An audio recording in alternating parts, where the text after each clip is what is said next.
আজ আমি বানাবো একদম ভিন্ন স্বাদের একটা রেসিপি। নারিকেল বাটা দিয়ে ডালের বড়া, বাহিরে খাস্তা ভেতরে নরম আর সুবাসে ভরপুর। চলুন শুরু করি। প্রথমে ডালগুলো বেটে নিব। ডালগুলো বাটা হয়ে গেলে এবার নারকেলগুলো বেটে নিব।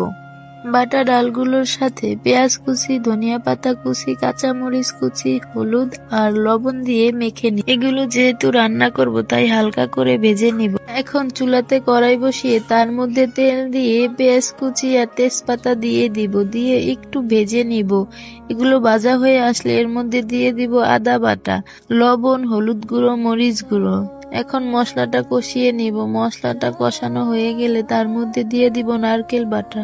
এবার নারকেলগুলো মশলার সাথে ভালোভাবে কষিয়ে নিব। নারকেলগুলো যখন কষানো হয়ে যাবে এর মধ্যে দিয়ে দিব ভেজে রাখা ডালের বড়াগুলো।